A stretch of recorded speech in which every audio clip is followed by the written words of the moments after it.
Hey guys, welcome back to One All's Pub. Well, as you can see before you, I have a Yojimbo2. Just wanted to do a initial impression of this. I received this a few days ago via trade. I traded my Mannix 2 for it. A gentleman had this up for trade on either the USN or Blade Farms, I don't remember which now. But we made a deal. I traded in my Mannix 2 and a little bit of cash for his Yojimbo2, and thought I'd just give you my initial thoughts of it. Let's start off with the blade. Well, it's a Wharncliffe, as most of you probably knew before I opened it. I'll be straight with you, I've got kind of a thing for Wharncliffe blades. Whatever reason, I just like them. Very cool knife, very unique shape, kind of a quirky shape. I kind of like these quirky shaped knives. I mean, don't get me wrong, I love a spear point and a drop point, and I love knives with lots of belly and everything else too. But I do have kind of a soft spot for kind of the quirkier shaped ones too, occasionally. And this particular one is pretty quirky looking, but in a good way. I mean, it really, from a distance, this knife's kind of been on my, to get list, on and off over the last year or so. Just been hemming and hawing about whether or not I really wanted it, and finally when I saw the opportunity to pick it up via trade, I finally went ahead and made my move. And now that I've got it, I have to say, I shouldn't have waited so long. I really do like this knife, and I'm glad I picked it up. The ergonomics on it, I held this knife once before at a knife show a while ago, and I just remember that at that time I didn't think that that it was all that great in the hand. And I think in retrospect now, I think what I was probably doing then was holding the knife like this. They do give you this a little bit of pseudo jimping here, kind of like inside the nested liner, but really it doesn't really offer any traction. But it does kind of almost make you think, oh, maybe my thumb's supposed to go there. And you can hold it like this. But when you hold it like this pinky's kind of hanging out in space. It doesn't, even though you can wrap it around here, it doesn't. You end up with this, spot right here where you're not getting a good grip on the tail end of this knife, the way that it kind of tapers away towards this smaller point, or not point, but rounds off, but I mean the way it tapers away to the smaller portion of the handle. And held like this, that feels kind of hollow. It just doesn't feel great in the hand. It's okay, and I think that was kind of why my initial impression of it in that knife store was just, it was all right, but I just didn't, despite my thing for Wharncliffes, I just didn't make a move on this one. But I've since learned, through watching videos and whatnot over the last year, that really this knife is meant to be held like this. And when you hold it like this, all the ergonomics work out. This falls into place perfectly, offers great purchase. Everything else just lines up very nicely. And I'm really a person that really, the second I put my hand on a knife, if the ergonomics aren't, right for my hand, it definitely is kind of a buzzkill for me. So, but held like this, absolutely perfection. This thing just melts in your hand, and that's how it's supposed to be held. Like I said, I've since learned, this divot here that's put here, it's fairly straightforward and obvious now to me. But when I first saw this knife, I didn't know much about it. When I first held this knife, that first time, I didn't know much about it.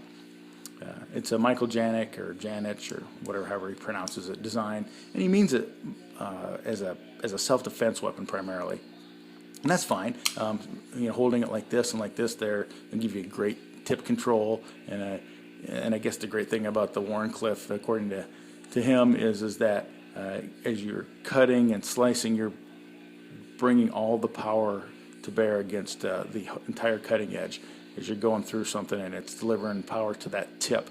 Whereas with a knife with a lot of belly, as you're cutting, that tip is fading, is fading away this way, and a push cut like this doesn't give you all the pressure to the tip. So apparently, I'm no knife fighting geometry expert. Apparently, with a Wharncliffe, that really delivers a lot of power right to the tip, which in a self-defense scenario, I guess that's supposed to be a good deal. Oh, by the way, you can see that I have installed a STR lowrider titanium clip on this guy. I'm just not that huge of a fan, for whatever reason, of the classic Spyderco, clip that they put on this and the Para 2 and most every other knife that they have. I don't know why. And on this particular one, it makes it ride a little high. I mean, that the factory clip comes about there, and you have about that much sticking out the top. Not the kiss of death, but I had a spare one of these sitting around, so I figured, what the hey. It was anodized blue, so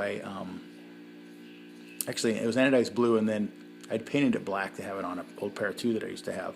So I sanded all the black off of it and tried to get it to match the grind marks of the hollow grind on the knife here. It's not perfect. I didn't quite get it exactly right. It's kind of tough to do, but I think it looks good. So anyway, I really like these STR lowrider clips. But anyway, back to the ergonomics via self-defense. It really lends itself well to being held like this, and for that purpose, it's great. That said, how many Yojimbo2 owners are going to use this thing in self-defense? I mean, if you have the unfortunate necessity once in your lifetime to use a knife in self-defense, so be it. But most of us, get this knife to carry EDC and to use as an EDC weapon, to take on, those boogeyman boxes and marauding mail that shows up, on a daily basis. That's what we're going to be attacking with this thing. And so from a utility perspective, the Wharncliffe is definitely a great knife as well, a great blade shape as well.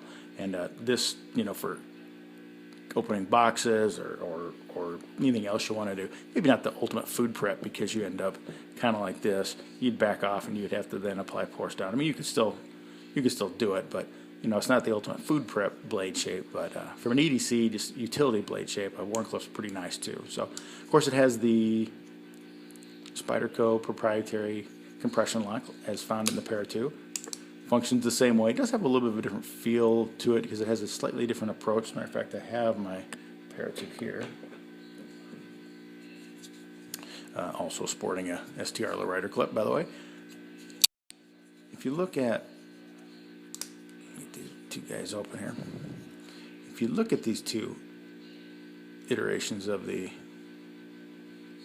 compression lock, you can see the slight differences in it. Just to the approach, this has a nice curved sweep that allows your thumb in there.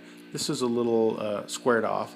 There's plenty of room to get in there, but the main difference from a usage perspective is, I don't know if you can see it or not, but you see how the very front of the lock here is occluded by this part of the handle, whereas here it's open. You can actually see the front piece of that of the liner tab there, the compression that moves over and to become the functioning part of the compression lock.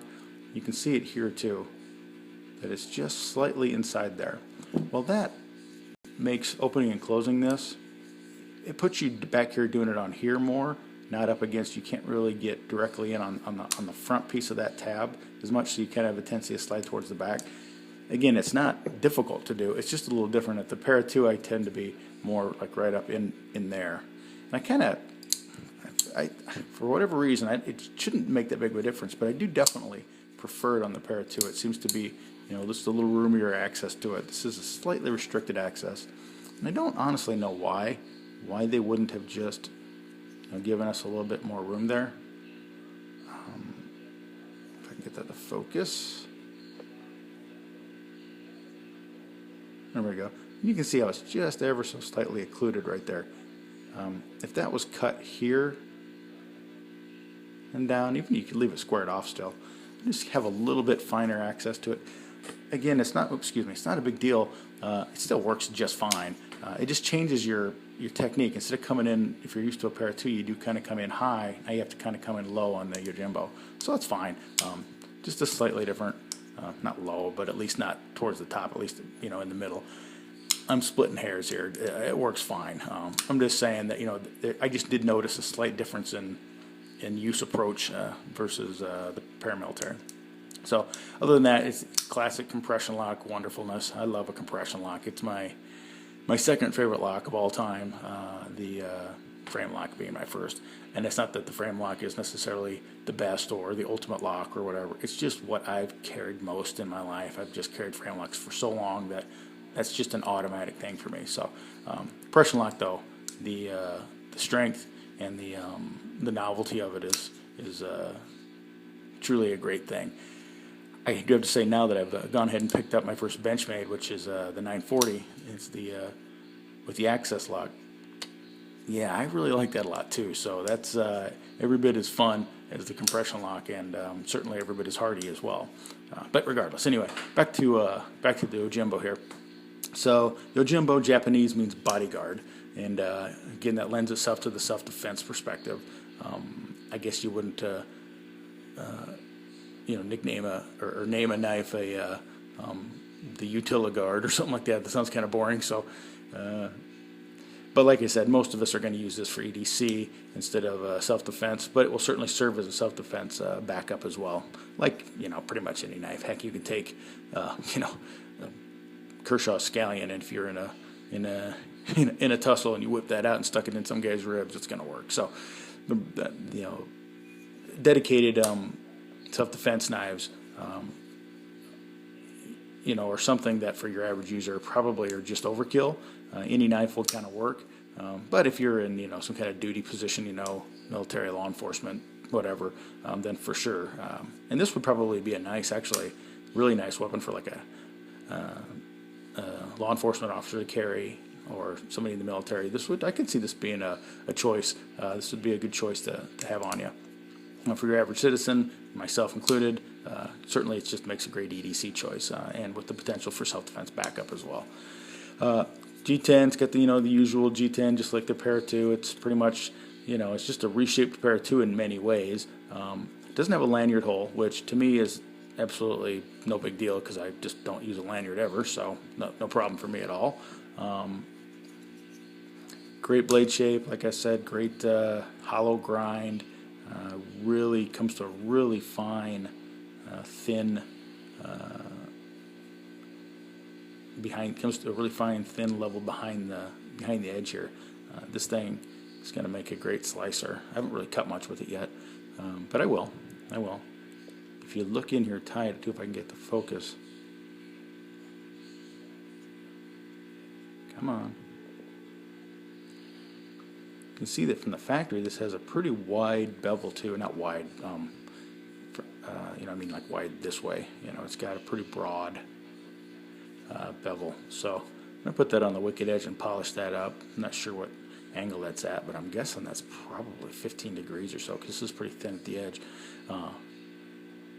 And I get that all polished up. That is going to look wicked indeed. So looking forward to doing that. Haven't had a chance to get to that yet, but I will. So that's my initial impression of the Yojimbo2. Cool knife. Main thing I can say is, if you've been on the fence about this knife, like I was over the last year or so, just pull the trigger and get it. Like I said earlier, my one real comment once I got it in my hand was, geez, why didn't I get this before? Why did I wait so long? Oh yeah, and just opening it right there reminded me of one other little thing to note on this knife. Take the Para 2, you open that sucker up. Works great. You open this like this, and you can have your thumb, or excuse me, your index finger right over the top of the compression lock, and you might feel that lock pop a little bit underneath your finger, but it doesn't bite you at all. At least it doesn't bite me. I can feel that tab move sometimes. On this guy, because of, this goes back to this, because of the way that this is slightly, occluded, the tab here is by this side of the G10 frame. If you're holding your finger right here and you open this up, that will reach over, classic example, and pinch your finger, the fat of your finger, between the tab and the G10 liner. See that? Got me. Now, it doesn't pinch it so hard that it really hurts. And the first time I did it, it's a little alarming. She's like, oh, I got bit. But you really didn't. And it just was a slight pinch, and it never gets any worse than that. So you're never going to get hurt by it. It's never going to draw blood. It's never going to abrade the skin in any way, shape, or fashion. But it will give you just that, if you're holding that tight, what I kind of learned to do is I just kind of move that finger up to there, or I keep the index finger a little looser as I do that. But if I don't, and I end up getting, pinched by that, again, it just barely crosses the threshold of annoying a little bit. Not a big deal. And if this was your only EDC, you'd get used to avoiding that. When you mix and match this in between a lot of knives, like I tend to do, and if this is going to be one of them, which it tends to be, then I think this will occasionally get me like that. But a very minor complaint on an otherwise completely cool an utterly functional knife. Another total win from Spyderco. So anyway, that's $1, 2 cents, guys. Keep the change. Sláinte.